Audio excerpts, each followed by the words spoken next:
My name is Alex Carter, and the night my brother laughed at me was the night something inside me finally broke. He looked straight at me across the table, that smug grin I'd known since childhood. Still pretending to be in the army? Alex, come on. We all know you just guarded parking lots. Everyone laughed. Even my mother tried to hide a smile behind her glass. I just sat there, frozen, every word carving into the part of me that had bled for this country, the part they never cared to see. I didn't argue. I didn't defend myself. Because one day soon, when a 4-star general would stand and salute me before them all, they'd understand exactly who they'd been laughing at. The clinking of silverware filled the dining room, that polite sound masking years of distance. My mother sat at the head of the table, smiling the way Southern mothers do when they're trying to keep peace at any cost. Across from me, Ryan lifted his wineglass like a man making a toast to himself. His voice carried over the hum of small talk. "So, Alex," he said casually, "you still doing that army thing?" My mother's eyes brightened. "Oh, yes, dear. Are you still working for them?" Before I could answer, Ryan chuckled. "Working? You mean guarding a gate somewhere? Don't tell me you still wear the uniform. Come on, sis." The table erupted in laughter, polite, nervous, genuine, all at once. Forks hit plates. Someone poured more wine. No one stopped him. No one ever did. I didn't move, didn't speak. My gaze met his across the table, steady, measured, almost calm. He smiled wider, thinking he'd won. He always mistook silence for surrender. The weight of that moment pressed on me, heavier than the medals I'd locked away years ago. I reached for my glass, fingers brushing against the paracord bracelet on my wrist. Faded, frayed, stubbornly intact. A ghost of another life pulsed beneath my skin. The sound of a distant explosion. The face of someone I hadn't spoken of since that night. Ryan poured himself another drink, satisfied with the laughter he'd earned. I raised my glass, voice low enough for only him to hear. "There are things, Ryan," I said evenly, "you'll never be qualified to understand." His smile faltered. Mine didn't. I set the glass down, stood, and stepped out to the porch. The air smelled of salt and rain. Across the Ashley River, the moon rippled on the dark water. Quiet, untouchable, and stronger for it. Afghanistan, 2008. The heat had teeth that night, and the sky burned orange with tracer fire. My unit had been ordered to pull back, communication lost, casualties mounting. Then, through the chaos, I heard it.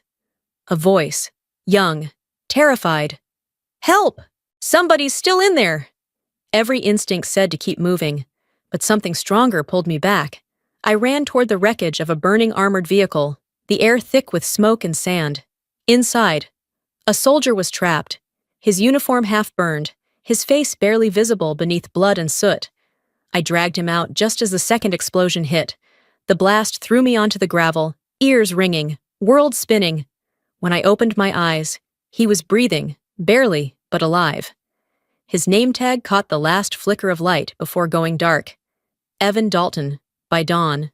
I was evacuated with shrapnel in my shoulder, and one ear deafened. The mission, Echo Valley, was classified within hours. The Pentagon sealed every report, no medals, no records, just silence. I was debriefed, thanked quietly, then told never to speak of it again. Evan was sent home. His father, General Charles Dalton, requested the name of the officer who saved his son. He was told only, "Major Carter." Years later, I left active duty for a quiet job in defense consulting. My family never asked what I really did. They wouldn't have believed it anyway. They assumed I shuffled papers. At night, I still hear the explosion, still touch the paracord bracelet scorched that day. It reminds me of courage, loss, and the silence that came after. But their laughter, their disbelief, hurts in ways no battlefield ever did. The Charleston night was calm, almost too calm. The wind off the Cooper River carried the faint smell of salt and rain. Inside my rented house, the only light came from my laptop screen. I started to type, "Sir." I still remember that night in Echo Valley. The cursor blinked, waiting for more, but my hands froze above the keys. What was I even hoping for? Gratitude? Closure? Neither had ever come easy for soldiers like me. I sat back, staring at the words until they blurred, then deleted them one by one. The letter disappeared, just as the mission had. Some things were meant to stay buried with the men who never made it back. I was about to shut the computer when my phone rang. Unknown number. The voice on the other end was low, deliberate, unmistakably military. "Major Carter, this is General Dalton. I heard you're in Charleston. I'll be attending your mother's celebration this weekend." I didn't speak for several seconds. My throat went dry. That dinner, the same one where Ryan mocked me, was about to become something else entirely. After he hung up, I stood by the window. The river shimmered beneath the moonlight, the tide rising and falling like a pulse. Somewhere deep down, I knew it. Whatever peace I'd made with the past was about to end. The truth was coming back. And this time, it wouldn't stay silent. Morning sunlight crept through the lace curtains of my father's old house, the one Ryan now proudly called his own. The walls still smelled faintly of cigar smoke and varnish, as if the years hadn't dared to move them. Above the fireplace hung his portrait, crisp uniform, stern gaze, metals shining like they had never dulled. Beneath it, a brass plaque read, "La. Cole. Thomas Carter, a true soldier, a true man." The word man glinted as if it had been freshly polished. It was his gospel. He'd said it often enough while I was growing up. How real soldiers were men. How women belonged behind the lines. Not in them. I could still hear his voice the day I enlisted at 18. "The battlefield isn't for girls. Alex, you'll never understand what service means." He didn't come to my graduation. Didn't write when I deployed. The last time he saw me in uniform, he just shook his head and muttered, "In this family, only men know honor." Ryan inherited that belief like a family heirloom and wielded it as naturally as breathing. He walked in while on the phone, signing papers on the kitchen counter. His tie loosened like he owned the place, and maybe he did. "Mom's talking about leaving the beach house to me," he said. "I'm planning to turn it into a veterans memorial. You should pitch in, for the family's honor." I leaned against the doorway. "Whose honor exactly?" He looked up, that cool Carter smile never leaving his face. "The kind earned by men who actually fought, not people who wore a uniform for the photo ops." My hand brushed the old steel helmet on the shelf, dust coating the rim. The silence between us stretched until it hummed. "You've never heard bullets fly past your head, Ryan," I said quietly. "You only hear applause." He smiled thinly. "And you only hear keyboards clacking in an office." I didn't reply. The helmet in my hand felt heavier than I remembered. I set it down, turned, and headed for the door. But as I stepped onto the porch, something on the table caught my eye. A cream-colored envelope sealed with gold trim. "For the memorial banquet, Saturday," and just below that line, the printed words froze my breath. "Guest of honor, General Charles Dalton." The air felt suddenly thin. Of all people, of all nights, he was coming. The man who knew exactly what I'd done, and what Ryan would never understand. The ballroom of the Charleston Veterans Hall shimmered under chandeliers, polished and proud. The kind of place my family loved to be seen. Rows of round tables, crisp linens, the faint scent of champagne and ambition. Over 100 guests, local business leaders, reporters, retired officers. Ryan thrived in it, shaking hands, basking in the kind of attention he'd always needed like oxygen.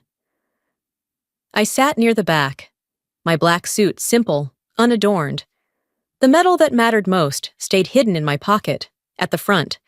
A large portrait of my father dominated the stage, eyes cold even in oil paint. Ryan took the microphone. "The Carter family has always stood for strength and service," he began, his voice full of practiced pride. "My father fought with honor, I continue that legacy through my work. And now, my son, Ethan, will soon join the Pentagon team. 3 generations of true dedication. The crowd applauded. Then he turned, gaze finding me. And my sister, well, she also worked in the army once. Mostly behind a desk, I think. Someone has to handle the paperwork, right? Laughter rippled through the room. Someone clapped too loudly. Another whistled low. My mother sat frozen, her painted smile trembling. I felt my pulse in my ears, steady but sharp. I wanted to stand, to say something, anything. But then Echo Valley flashed before me, the smoke, the screams, the men who never made it home. Their silence deserved more than my anger. So I stayed seated, hands clasped, jaw locked. The light from the windows caught on the edge of the metal inside my pocket. A brief glint no one noticed. When Ryan stepped down, shaking hands with donors, an older man in a veteran's pin brushed past my chair. He paused, studying me. "Major Carter?" he whispered. "Echo Valley?" I stiffened. Before I could answer, someone called him away. He leaned to the man beside him and murmured, "She's the one!" My heartbeat stumbled. The noise in the hall faded. Somebody knew. Then the MC's voice broke through the hum. "Ladies and gentlemen, please welcome our guest of honor, General Charles Dalton." I looked up as the doors opened. A tall figure entered, uniform gleaming, hair silver under the lights. Ryan straightened his tie, a smile spreading across his face as he stepped forward to greet him. And in that instant, I knew everything that had been buried in silence was about to surface, right here, in front of everyone who'd ever laughed at me. The doors opened, and the room stilled. Silver medals caught the light as General Charles Dalton stepped inside. Posture sharp, eyes scanning, Ryan lit up instantly, striding forward. "General Dalton, I'm Ryan Carter, host of tonight's event. What an honor, sir." Dalton nodded once, his gaze drifting past him. Ryan grabbed the microphone, voice loud and proud. "Ladies and gentlemen, please welcome General Dalton, a hero of our nation." Applause burst across the room. "General," Ryan added smugly, "you'll be pleased to know the Carter family has its own military legacy." Dalton's reply was cool. "I'm aware, Mr. Carter." Then his eyes locked on me. The noise faded. He walked slowly through the crowd, every step echoing like a drumbeat. When he stopped in front of me, I rose instinctively. And then, he saluted. The air froze. My mother gasped. Ryan's smile died mid-breath. "Major Alex Carter," Dalton said, voice ringing clear. "Ma'am, it's been far too long." I returned the salute, steady and unshaken. One by one, veterans around the hall stood and did the same, until half the room was on its feet. Dalton lowered his hand, turning toward the stage. "If you don't mind," he said calmly, "I'd like to say a few words." Dalton's voice filled the silence. 18 years ago, during a mission called Echo Valley, my unit was ambushed. I almost lost my son. He paused, eyes sweeping the crowd. One officer went back, alone, through fire. She carried him out, saving 12 others. That officer is here tonight. He turned to me. "Major Alex Carter, the bravest soldier I've ever known." Applause thundered. Ryan stared, pale and speechless. "Alex, why didn't you tell us?" "Because you never listened," I said quietly. Dalton stepped down, shaking my hand. "I owed you this." "You owed it to the ones who didn't make it." Facing the crowd, he raised his voice. "To every soldier who was doubted or forgotten, tonight, we remember." He saluted again. The whole room followed, and for the first time in years, the silence inside me finally broke. The applause still echoed long after General Dalton finished speaking. He stepped down from the stage, the sound of his boots steady against the marble floor. Every eye followed him as he crossed the room toward me. The air felt too still, too fragile to breathe in. He stopped in front of me, tall, solemn, every inch of him still the soldier he'd always been.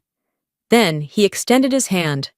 "Without your courage, my son wouldn't be alive," he said quietly. "And I wouldn't be standing here." He turned to the crowd, his voice rising. "You may have forgotten her name, but history hasn't." The hall erupted. Chairs scraped. Veterans rose to their feet, saluting in unison. The light from the chandeliers caught the silver medal pinned to my jacket, casting a glint across the room. Amid the thunder of applause, Ryan sat frozen, his earlier arrogance gone, replaced by something small and colorless. I didn't smile. I didn't cry. Peace washed over me like calm water after years of storm. It wasn't pride, it was release. Dalton leaned closer, his tone low and sincere. "You've carried silence long enough. Major, the world should know." "The world knowing was never the point," I whispered. When I finally walked out of that hall, I felt weightless, not victorious, just free. After 17 years, silence had finally done its job. The hall had emptied, leaving only the faint echo of applause and the quiet tap of rain against the windows. I stood near the exit, coat draped over my arm, ready to step back into the night. That's when I heard footsteps. Slow, hesitant, unfamiliar in their weight. Ryan stopped a few feet away, shoulders slumped, his confidence stripped bare. For the first time in years, he didn't look like the man who always had something clever to say. "Alex, I didn't know," he said softly. "None of us did." I met his eyes, steady and calm. "You didn't want to know, Ryan. You believed what made you feel bigger." He looked down, the truth landing heavier than any accusation I could have thrown. The silence stretched between us, filled only by the soft rhythm of rain. Then, barely audible, he whispered, "I'm sorry." I shook my head, my voice quiet but firm. "I didn't serve for your apology. I served for the country that gave us both the right to stand here." The words cut through the air, clean, final, without cruelty. For a moment, neither of us moved. Then, I turned toward the window. Outside, the American flag snapped in the wind, soaked but unyielding, its colors vivid even under the storm. That sight settled something inside me. I didn't need his understanding, or his regret. What mattered was knowing I had never betrayed who I was. When I turned back, Ryan was already walking away, head bowed, the echo of his footsteps fading into the rain. I smiled, just slightly, not from triumph, but from peace.